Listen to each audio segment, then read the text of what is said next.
surrendering to the Manhattan District Attorney's Office this morning. In court, prosecutors described a 15-year tax scheme charging Weisselberg, Trump Payroll Corporation, and the Trump Organization.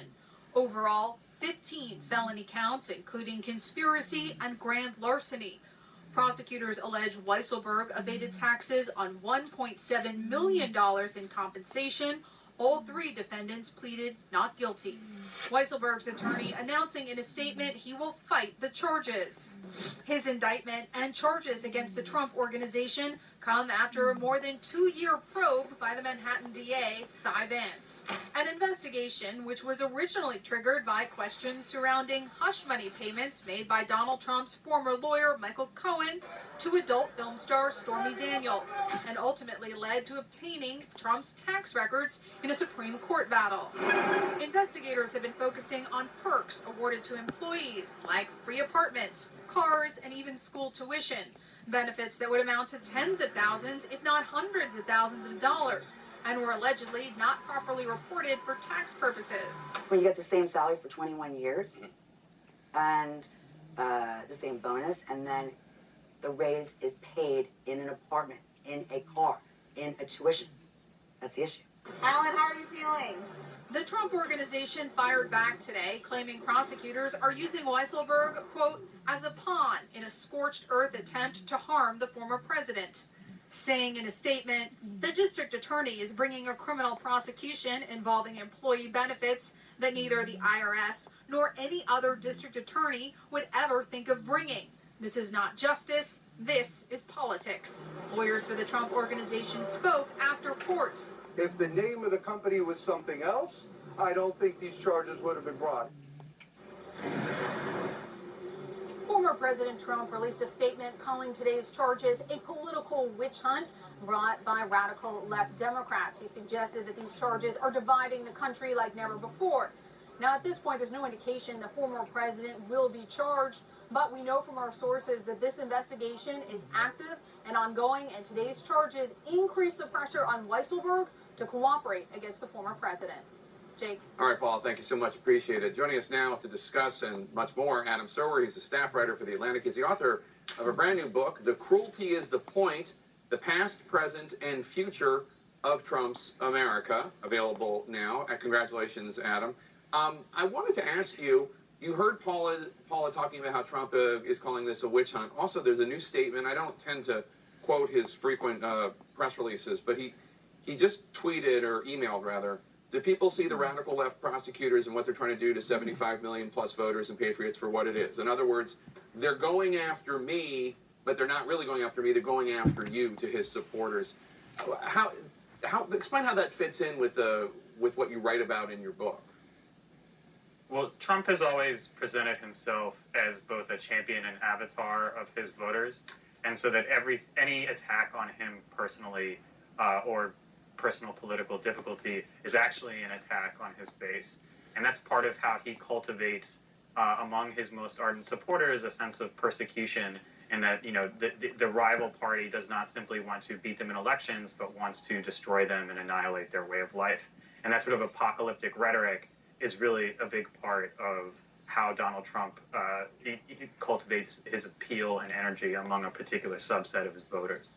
And you write in your book that Trump understood Republican voters better than the Republican establishment in Washington in 2015, 2016, which is really an interesting thing to say, because there obviously were a lot of people, professional class Republicans, who never thought Donald Trump would get far. And your point is that Trump understood the voters that these people had been cultivating for years far better than they did. He did, because Trump was a vociferous consumer of Fox News. And one of the things he did was he watched Fox News and he reflected the sort of current of whatever the current fashion of fear-mongering was prominent on Fox News, he would reflect that back to his audience. And in doing that, he would validate the fears that they were having as a result of what they were watching on Fox News. And this created a kind of connection and intimacy between him and his audience, because they were having their fears and hopes validated in a way that other politicians might not have been willing to do, precisely because of the tone of coverage on the network, even though obviously a lot of Republicans go on that network. But Donald Trump was really willing to go all in on those kinds of ideas and fears and conspiracies that the base had already embraced, but that other mainstream Republican politicians would not necessarily talk about in that particular tone. And one of the other things that you write about that I thought was so interesting was we've all been talking about since 2016 the similarity in a very superficial way, but the similarity in talking about the system being rigged that Bernie Sanders would talk about, and also Donald Trump. There was some overlap in 2016. Obviously, it's very different. Explain the difference in your view between the system being rigged that Bernie Sanders talks about and the system being rigged that Donald Trump talks about. Yeah, I mean, I think in some ways these are unfairly conflated because they're a reflection of two very different ideological lenses. And you sometimes saw people talk about Bernie Sanders and Donald Trump in the same breath that year, and I really don't think that they're comparable. And I don't think that they're comparable because essentially Bernie Sanders was saying there is an unfair economic system in America and we need to change the system. And what Donald Trump was saying is that there's a group of people in America who are also Americans and they're your enemies, and we need to destroy them in order to make life better for you because they're the ones who are ruining your way of life and who want to destroy you. And I think those are two very different ideological lenses. And, it's not that people's grievances aren't legitimate, but just because your grievance is legitimate, just because you are legitimately struggling with something, doesn't mean that whatever you do in response to that suffering is legitimate. So I would regard them as distinct because they were actually talking about two different kinds of rigged systems, despite using the same phrase sometimes. You talk a lot in your book about the role that you view racism played in the surge of Trump and his popularity.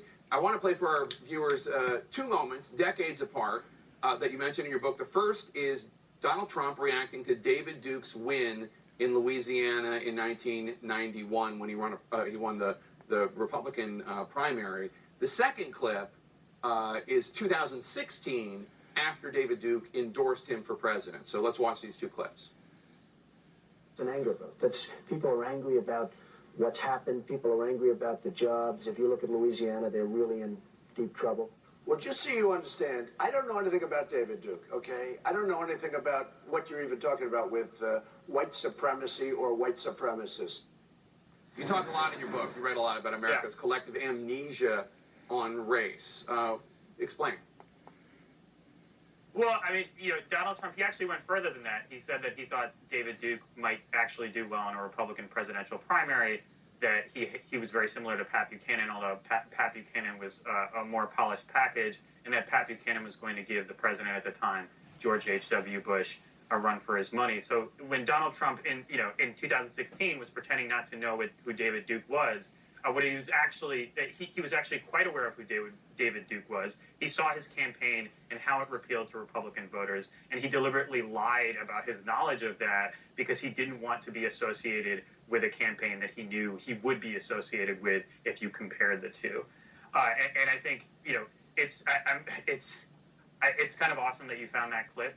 But I think the reaction to David Duke's candidacy was actually quite similar. I mean, what Donald Trump said, this is obviously an economic issue. It's about jobs.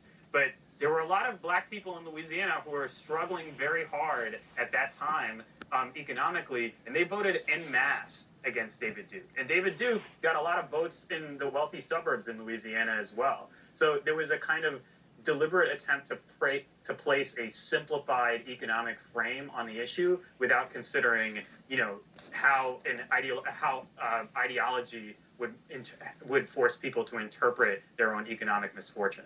Adam, congratulations on the book. Whether